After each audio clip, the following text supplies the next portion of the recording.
Hello dear future officer, स्वागत है आप सभी का टारगेट प्रीलिम्स 2021। यहाँ पे दिया हुआ है आप किस तरीके से वेबसाइट पे जाके इन क्वेश्चंस को हिंदी और अंग्रेजी दोनों में पीडीएफ फॉर्मेट के अंदर आप डाउनलोड कर सकते हैं। ठीक है, शुरू करते हैं आज का हमारा पहला क्वेश्चन दिया हुआ है मानसर लेक के बारे में दिया हुआ है। ठीक है, इसमें बोला है कि पहला स्टेटमेंट बोल रहा है कि मानसर जो लेक है वो हिमाचल प्रदेश के अंदर लोकेटेड है।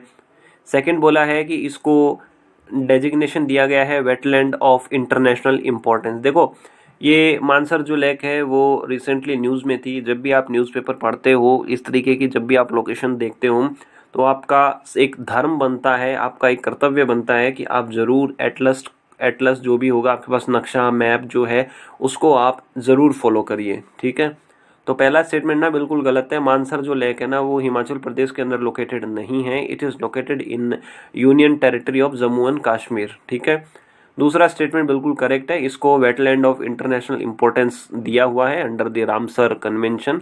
तो second statement is correct, first is incorrect. तो यहाँ पे ऑप्शन नंबर बी हमारा सही हो गया, 2 ओनली। ठीक है, तो यहाँ पे आप डिटेल में एक्सप्लेनेशन देख सकते हो इंग्लिश के अंदर। और ये अगर हम मैप की बात करें तो मैप में यहाँ पे ये थोड़ा क्लियर नहीं है, बट स्टिल आप ट्राई करेंगे तो आपको दिखेगा मानसर लेक जो है यहाँ पे है, ये राउंडेड इसको किया गया है। क्वेश्चन नंबर 2 के बारे में दिया है, उड़ान स्कीम के बारे में दिया है। अभी जो प्रीलिम्स तो अपना आने वाला है, आई होप कि सब लोगों ने जो रिवीजन बुकलेट्स हैं जो भी स्कीम से रिलेटेड है आप उनको फॉलो कर रहे होंगे और उसमें आपको ये मिल जाएगा उड़ान वाला। ठीक है, इसमें दिया है कि इस उड़ान स्कीम के लिए एक वायबिलिटी गैप फंडिंग है। ठीक है, और इसमें बोला है कि उस वायबिलिटी गैप फंडिंग के लिए सरकार क्या करेगी, जो फ्लाइट्स हैं जो कि पॉपुलर रूट्स पे चल रही हैं उनके ऊपर सरकार जो है वो सेस अप्लाई करेगी। दूसरा बोला है कि इस स्कीम का फ़ायदा कार्गो और पैसेंजर फ्लाइट दोनों ही उठा सकती है। कार्गो मतलब जिसमें सामान वगैरह जाता है, पैसेंजर फ्लाइट तो आपको पता ही होगी। तीसरा इसमें बोला है कि इस स्कीम का जो एम है वो है कि हमारे देश के अंदर जो अनसर्व्ड और अंडर सर्व्ड जो एयरपोर्ट्स हैं उनका रिवाइवल किया जाए। ठीक है, ये इस स्कीम का टारगेट है। देखो, पहला स्टेटमेंट जो हम लोग पढ़ रहे हैं ना ये बिल्कुल सही है। इस स्कीम के अंदर एक वायबिलिटी गैप फंडिंग रखी गई है। बेसिकली इस स्कीम का एम क्या है कि हमारे देश में से बहुत सारे एयरपोर्ट्स हैं, ऐसी एयर स्ट्रिप्स हैं। फॉर एन एग्जाम्पल अपना जो उत्तर पूर्वी भारत है, नॉर्थ ईस्ट है, वहाँ पे सिक्किम मान लीजिए, आप मणिपुर मान लीजिए, वहाँ पे ऐसे छोटी छोटी एयर स्ट्रिप्स मिल जाएंगी। वहाँ पे कोई फ्लाइट वगैरह ज़्यादा जाती नहीं है, इसलिए हमारे जो डोमेस्टिक प्लेयर्स हैं या बाकी जो हैं जैसे कि मान लीजिए हमारा इंडिगो हो गया, स्पाइस जेट हो गया, तो सरकार का एक एम है कि उन लोगों को इंसेंटिवाइज किया जाए ताकि वो ऐसे रूट्स के ऊपर भी अपनी फ्लाइट्स लेके जाएं ताकि लोगों की ज़िंदगी जो है वो आसान हो सके। ठीक है, अब देखिए इसके अंदर वायबिलिटी गैप फंडिंग देने के लिए सेस लगाया जाएगा। मतलब जो पॉपुलर रूट्स हैं जैसे दिल्ली और बॉम्बे है, दिल्ली और मुंबई है, ये दिल्ली और मुंबई के बीच में कितनी फ्लाइट चलती है, बहुत ज़्यादा हायर फ्रीक्वेंसी के अंदर फ्लाइट चलती है। हर 15 मिनट 20 मिनट के अंदर you will get a flight from Delhi to Mumbai and vice versa. ठीक है, तो ऐसे जो पॉपुलर रूट्स है वहाँ पे सेस जो है वो लगाया जाएगा टिकट्स के ऊपर। अब ये दो चीज़ें होती हैं, एक सेस होता है, एक सरचार्ज होता है, ये आपको पता होना चाहिए। दूसरा बिल्कुल गलत है, इसमें ना कार्गो जो फ्लाइट्स हैं उनको कोई भी इंसेंटिव नहीं मिलेगा under the viability gap funding, सिर्फ पैसेंजर जो फ्लाइट्स हैं उन्हीं को मिलेगा। तीसरा बिल्कुल सही है कि देश के अंदर जो अनसर्व्ड और अंडर सर्व्ड जो एयरपोर्ट्स हैं उनको रिवाइव किया जाए ताकि वहाँ पे मतलब अच्छी फैसिलिटी जो डेवलप हो सके। Second statement is incorrect, first and 3 are correct, so our answer will be C. ठीक है, तो एक चीज़ ये भी आपको ध्यान रखनी है कि इस स्कीम के अंदर ऐसा कहीं पे भी नहीं लिखा गया है कि हम लोग कोई नया एयरपोर्ट बनाने वाले हैं या कोई नई एयर स्ट्रिप बनाने वाला है इस तरीके का बिल्कुल भी नहीं रखा गया है। ठीक है, और एक बार मोदी जी ने बोला था इस उड़ान स्कीम के बारे में, उड़ान यानी कि उड़े देश का आम नागरिक। तो मोदी जी ने बोला कि मेरा एक ड्रीम है कि मैं चाहता हूँ कि इस देश के अंदर हवाई चप्पल पहनने वाला व्यक्ति भी हवाई यात्रा करे। ठीक है, तो पहला हमारा स्टेटमेंट करेक्ट है, second is incorrect, third is correct. तो आपको इंटरनेट से ना ये जरूर चीज़ें सर्च करनी है कि वायबिलिटी गैप फंडिंग क्या होती है और सेस एंड सरचार्ज क्या होते हैं या उनमें क्या क्या डिफरेंसेस होते हैं। ठीक है, ये बहुत काम की चीज़ है आपके लिए। क्वेश्चन नंबर 3 दिया है कि अमनेस्टी इंटरनेशनल के बारे में बोला है कि अमनेस्टी इंटरनेशनल क्या चीज़ है। देखो, इस तरीके के क्वेश्चन ना यूपीएससी में आते रहते हैं। फॉर एन एग्जांपल अगर आप देखेंगे कि एक बार सिविल सर्विसेज में प्रीलिम्स में क्वेश्चन आया था एमएसएफ के बारे में, मेडिसिन सेंस फ्रंटियर्स, यानी कि डॉक्टर विदाउट बॉर्डर के बारे में पूछा गया था, what is the medicine sense frontiers, ठीक है। तो उसी से रिलेटेड ये देखिए कि अमनेस्टी इंटरनेशनल, ये बहुत ज़्यादा न्यूज़ में रहता है। इवन गवर्नमेंट ऑफ इंडिया या मिनिस्ट्री ऑफ होम अफेयर्स है, वो भी इस पर बहुत ज़्यादा स्ट्रिक्ट है। पहला इसमें बोला है कि it is an intergovernmental organisation और ह्यूमन राइट्स के क्षेत्र में ये काम कर रही है। दूसरा बोला है कि इसको ना नोबेल पीस प्राइज मिला हुआ है फॉर दी ह्यूमन राइट्स। देखो पहला स्टेटमेंट ना इनकरेक्ट है।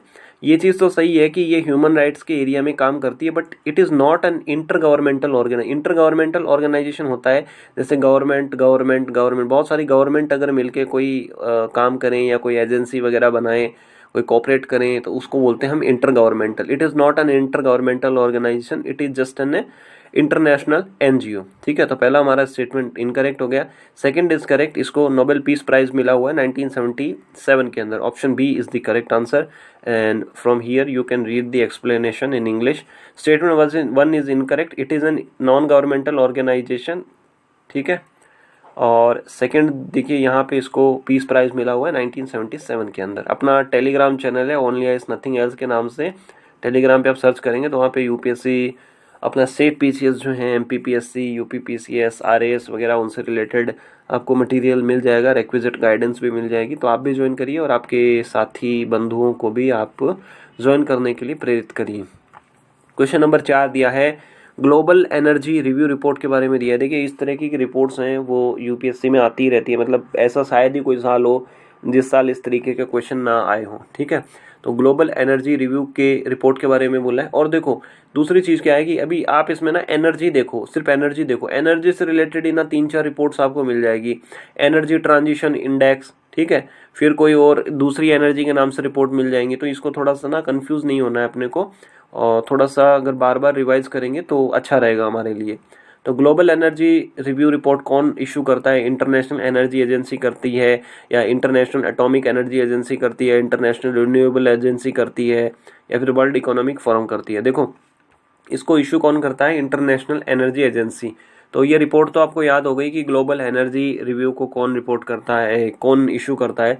बट अब आपका ये काम बचता है कि आप इंटरनेट पर जाएंगे और सर्च करेंगे कि इंटरनेशनल एनर्जी एजेंसी क्या है, इसका क्या मतलब काम करने का तरीका क्या है, इसका किस एरियाज़ में काम करती है, इसके मेंबर्स कौन से हैं, क्या इंडिया इसका मेंबर है, अगर मेंबर है तो क्या इंडिया इसका फाउंडिंग मेंबर है, इस तरीके से आपको पता होना चाहिए।